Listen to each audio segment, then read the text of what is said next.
आदेश त्यांच्यावर पारित केलेला यांना पेमेंट देण्यात यायचं तुम्ही चेक देणार का शुक्रवारी? नाही बोलू नका. देणार का? एक मिनिट देणार का? 4 महिन्यानंतर तुम्ही आदेश पारित त्यांनी नाही दिले तर तुम्ही गुन्हा दाखल करणार का? हे माझ्या आदेशाचं पालन करत नाही तर तुम्ही त्यांच्यावर गुन्हा दाखल करणार का? तसा अधिकार आहे का तुम्हाला? डीडीआर साहब तो मुसलमान लोग को मदद करना है, हिंदू लोग को नहीं। उनका त्योहार है, राम जन्मदिन है, उनको बहुत दर्द है, पहले उनको दे दो। तुम हिंदू लोग हैं, तुम्हारे ऊपर कोई दर्द नहीं है। अभी मेरा लड़की का अगर एजुकेशन में अगर मैं कुछ नहीं कर पाया तो मैं डीडीआर साहब को नहीं छोड़ूंगा। राजनीति, आंदोलन, किसान, करप्शन, गरीबी, इन सभी मुद्दों पर आवाज उठाएगा अब तक न्यूज इंडिया। सत्ता के आगे जब भी सवाल कमजोर पड़ने लग जाए तो सवाल उठाने पड़ते हैं। बोल के लफ्ज आजाद है तेरे, बोल के सच जिंदा है अब तक। महेश नागरे सहकारी पतसंस्थेमध्ये जे काही लोकांनी आपले पैसे ठेवले, ज्याला आपण फिक्स डिपॉझिट म्हणतो, ज्या ठेवीदारांचे पैसे मुदत संपल्यानंतर बी मिळत नाही आणि त्याच्यामुळे बराचसा घोळ झाल्यामुळे लोकांचे तो विश्वास उडालेला आहे। या लोकांनी 3-4 महिन्यापासून हा लढा चालू केलेला आहे, परंतु शासन आणि प्रशासन आणि संबंधित खात्याची काही लोक कुठल्याही प्रकारची दखल न घेतल्यामुळे या लोकांनी माझ्याशी संपर्क साधला आणि मी त्यांना आश्वासन दिले की तुम्हाला न्याय मिळेपर्यंत आम्ही थांबणार नाही।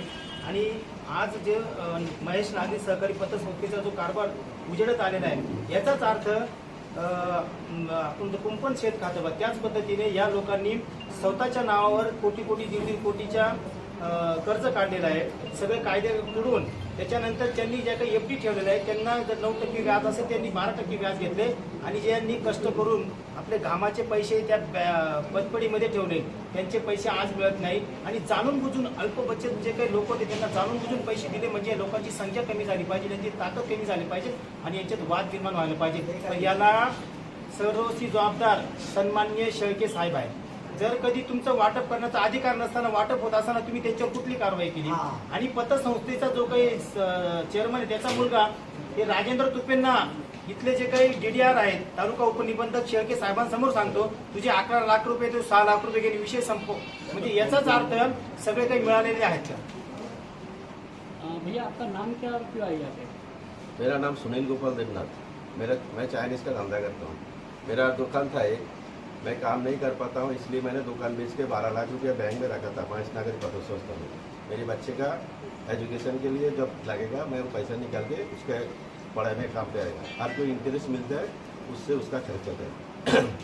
अभी मेरा इंटरेस्ट भी देना बंद कर दिया, अभी उसको 10 दिन बाकी है उसका एडमिशन का। अभी ये बैंक में चेयरमैन सब लोग मिलके पूरा पैसा घोटाला कर दिया। डीडीआर साहब के पास आया, डीडीआर साहब वो मुसलमान लोग को मदद करना है, हिंदू लोग को नहीं। उनका त्योहार है, राम जन्मदिन है, उनको बहुत दर्द है, पहले उनको दे दो। तुम हिंदू लोग हैं, तुम्हारे ऊपर कोई दर्द नहीं है। अभी मेरा लड़की का अगर एजुकेशन में अगर मैं कुछ नहीं कर पाया तो मैं डीडीआर साहब को नहीं छोड़ूंगा। ये यहाँ आके इनका मुंह काला करूंगा। आज जो चेयरमैन है उसको जहाँ मिलेगा नांगा करके मारूंगा। अगर मेरा लड़की का पढ़ाई का कुछ अगर तकलीफ हुआ, ये बात आप समझ लो। बहुत रुलाया आपने, ये सब छोटी छड़ा हुआ जबान समझ के अच्छा काम करो, जैसा आपका बच्चा भी आपको तारीफ करे। ये सब सुन के आपका बच्चे जाएंगे ना घर पे आपका ऊपर थूकेंगे, ये मेरा बाप क्या किया, इतना गिलोना हरकत मेरा बाप का ऊपर बेटा थूकेगा। आप हमारे अब तक न्यूज चैनल को सब्सक्राइब कर बेल आइकन को प्रेस कर दें और अगर आप हमारी मदद करना चाहते हैं तो आप हमारे ज्वाइन का बटन दबाकर हमारी मेंबर साथी भी आप ले सकते हैं। इससे आप हमारी मदद भी कर देंगे और हमारी बेबाकी को 4 लगाने का काम भी करेंगे। आइए खबर की तरफ बढ़ते हैं। खबर क्या है? महेश नागरे सहकारी पतसंस्था या पतसंस्थेचं जे मागील 5 वर्षाचं लेखापरीक्षण वैधानिक झालेलं आहे की जे प्रमाणित लेखापरीक्षकांनी केलेलं आहे त्या प्रत्येक लेखापरीक्षणासाठी पतसंस्थेला अवर्ग दिलेला आहे। साहजिकच अवर्ग असलेल्या पतसंस्थेचं कुठलीही तपासणी किंवा हे करण्याचं कारण नसतं, परंतु ज्यावेळेस या कार्यालयाची वतीने कलम 89ची तपासणी सुरू केली आणि त्यामधून ज्या काही अनियमितता आढळल्या तर त्या अनुषंगाने माननीय जिल्होपनिबंधक सहकारी संस्था नाशिक यांच्याकडे आपण 5 वर्षाचं फेरलेखा परीक्षण करण्यासाठीचा प्रस्ताव पाठवला. त्यानुसार माननीय ठाकरे मॅडम आहेत आपल्या, त्यांची 5 वर्षाचं फेरलेखा परीक्षण करण्यासाठी नेमणूक झाली. दुसरी गोष्ट, संचालक मंडळाच्या वतीने जे अंतर्गत लेखा परीक्षण केलं गेलं तर त्यामध्ये 6 कोटी 2 लाखाचे जे अफरातफर निदर्शनास आले. संचालक मंडळाने या वतीने किल्ला पोलीस स्टेशन या ठिकाणी फिर्याद दाखल केलेली आहे. अपहाराची जी रक्कम होती ती 25 लाखापेक्षा जास्त असल्यामुळे सदरचा प्रस्ताव हा माननीय पाटील साहेब पोलीस निरीक्षक यांनी आर्थिक गुन्हे शाखा नाशिक यांच्याकडे पाठवलेला आहे. त्या ठिकाणाहून जी आहे त्याची कारवाई सुरू होईल आणि तत्राप जे आता श्रीमती ठाकरे मॅडम यांची नेमणूक झालेली आहे तर त्यांना फेरलेखा परीक्षण करण्यासाठी जे लोकनिबंधकांनी कालावधी निश्चित करून दिलेला आहे त्यामध्ये 8-15 दिवस 20 दिवस इकडे तिकडे होते. परंतु ज्या कोणी अपहार केला असेल, गैरव्यवहार केला असेल तर त्या संबंधिताविरुद्ध फौजदारी गुन्हे दाखल करण्याची किंवा ती रक्कम वसूल करण्याचे जे अधिकार आहेत तर ते सर्व सहकार कायद्यातील तरतुदीनुसार लेखापरीक्षक यांना दिलेले आहे. त्यामुळं कलम 83 किंवा 88चा जो उल्लेख केला गेलेला आहे तर 83ची चौकशी करण्याची गरज नाही, कारण जर अपहार निदर्शनास आला तर हा डायरेक्ट 88 नुसार चौकशी होती. त्याच्या अगोदर संबंधितांविरुद्ध फौजदारी कारवाई होती. कायद्यातील ज्या वेगवेगळ्या तरतुदी आहेत त्याच्यामध्ये 88 मध्ये जबाबदारी निश्चित झाल्यानंतर संबंधित जे कोणी असतील त्याच्यामध्ये पदाधिकारी असतील, संचालक मंडळ सदस्य असतील किंवा पतसंस्थेचे कर्मचारी असतील या सगळ्यांच्या प्रॉपर्ट्या जप्त करून लिलाव करून त्याच्यातून ठेवीदारांच्या ठेवी रक्कम देण्याची तरतूद आहे. या ठिकाणी या पतसंस्थेचा एकूण जो ताळेबंद आहे तो 17 आणि 18 कोटीचा जरी असला तरी त्याच्यामध्ये सामान्य ठेवीदारांच्या ज्या ठेवीचे ते 10 कोटीच्या आसपास आहेत आणि सुरक्षित कर्ज प्रकरणं देखील आहेत. आता या सर्व अनुषंगाने पतसंस्थेचं देणं किती, घेणं किती, त्याच्यानंतर आता आज रोजी मुदत ठेवीदारांच्या किती रकमा देय आहे, त्यातल्या किती मुदत ठेवींच्या मुदती संपलेल्या आहेत, किती जणांच्या संपणार.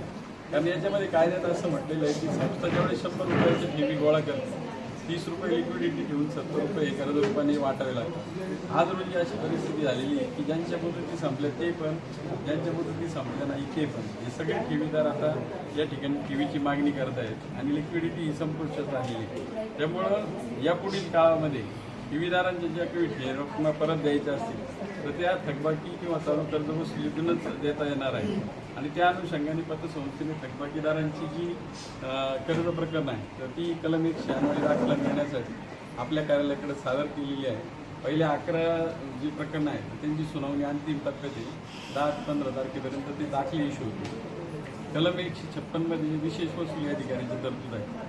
जोपर्यंत संस्थेकडे 101चा वसुलीचा दाखला येत नाही तोपर्यंत कलम 156चा वसुली अधिकारी नेमणूक होत नाही. साधारणतः 15 ते 20 जूनमध्ये पहिला लॉट ज्यावेळेस आपला वसुली दाखल्याचा घेतला जाईल मी स्वतः वसुली अधिकाऱ्याचा जो प्रस्ताव आहे तो DDR साहेबांकडे पाठवून वसुली अधिकारी नेमणूक करून आज ही परिस्थिती जी निर्माण झालेली 1 किंवा 2 दिवसामध्ये ती लगेच सुधारणार नाही, त्याच्यासाठी काही कालावधी लागणार आहे. आणि ठेवीदारांचे जे आरोप आहेत, ठेवीदारांचे सरकार खाते असेल, माझं कार्यालय असेल किंवा माझ्या विरुद्ध आरोप असेल उद्वेगातून आहे, त्यांच्या भावना मी समजू शकतो. त्यांच्या ठिकाणी जरी मी असतो माझ्या याच भावना आहेत. त्यामुळे त्यांच्या बोलण्याबद्दल मला काही वाईट किल्ला पोलीस स्टेशनला कधी फिर्याद दाखल झाली, त्याच्यात फिर्यादी कोण आहे काय सांगायचं? हा, फिर्यादी स्वतः चेअरमन आहे आणि आरोपी जो आहे तो पतसंस्थेचा व्यवस्थापक आहे. आणि ती जी स्थानिक आर्थिक गुन्हे शाखेकडे वर्ग झाली ती कधी झाली?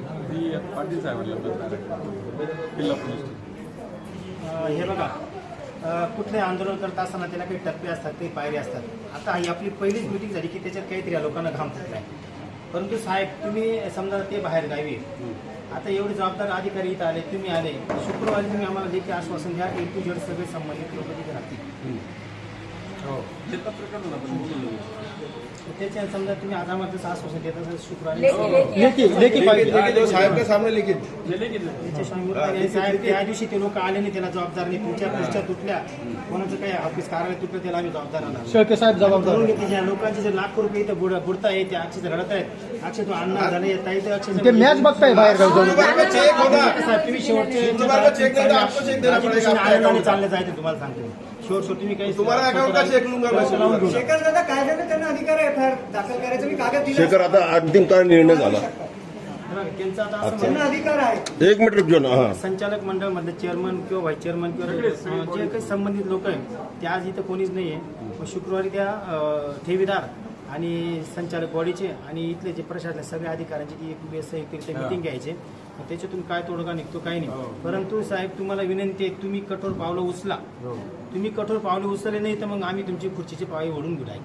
नाही ना जामताच आहे आता. काय बघा, सगळं काही दिसतंय, सगळं फ्रॉड दिसत आहे, सगळं अन्याय दिसतोय. मग तुम्ही कारवाई करत नाही याचा अर्थ म्हणजे तुम्ही सुद्धा त्यांना मिळायला असं आम्ही समजू साहेब. आम्हाला तुमच्याच वेळात गुतावं लागला साहेब. आम्ही आता समजा उदाहरणार्थ तुम्ही आज मला लेखी आश्वासन द्या, पण शुक्रवारी एकही माणूस ते नको पाहिजे, पण त्याच्यानंतर नाही त्यांनी द्यायचे ठरवलं काय करायचं. अभी आपका इज्जत आप कैसे बचाने का सोचो. आणि आज ते घरीच आहे संचालक घरीच आहे चेअरमन. एवढी गोष्ट नक्की तुम्ही जाऊ का? गर्दी कमी घरी निघा. काळा फासा लागेल काळ. हे बघा शुक्रवारी आहे ना, आता तुम्ही संचालकांचे बोलवले नाही. सगळं संचालक मंडळ आता शुक्रवारी इथं बोलवलेलं आहे. बरोबर, इथं सगळे मुदत पावतीचे जे ठेवीदार हे आलेले आहेत. शुक्रवारी सगळ्यांनी इथं मागच्या सारखं उपस्थित राहिले. आज मी लगेच त्यांना आश्वासन देतोय, त्यांना लेखी पत्र देतोय. बोल. हॅलो काय ते मोठं करा ना, ते मोठं करा ना. हा, बोलू द्या फक्त. हॅलो, नाही ना त्याला नाही, दिसत सगळे लोक इथे आलेले आहेत. शुक्रवारी मीटिंग सांगितली साहेबांनी. अजून करा. कामावर का बटन अरे मेरा मुंह मत कटच करून तुबा कॉस्मेटिक कंप्लीट स्किन सॉल्यूशन आपके लिए लाया है धूप से बचाने वाली डे क्रीम, सौंदर्य चेहरे को गोरा करने वाली नाइट क्रीम, फुंसियों के लिए TC skin cleaner end serum, सर्दी में जिल्दों को ताजा रखने वाला मॉइस्चराइजर, 7 दिनों में गोरा करने वाली क्रीम, आंखों के नीचे कालापन को दूर करने वाला टीसी डार्क वे सीरम, हाथ और गर्दन का कालापन दूर करने वाला साबुन. हमारा पता याद रखें, कुसुम्बा रोड, औलिया मस्जिद के सामने, तुबा कॉस्मेटिक कंप्लीट स्किन सॉल्यूशन.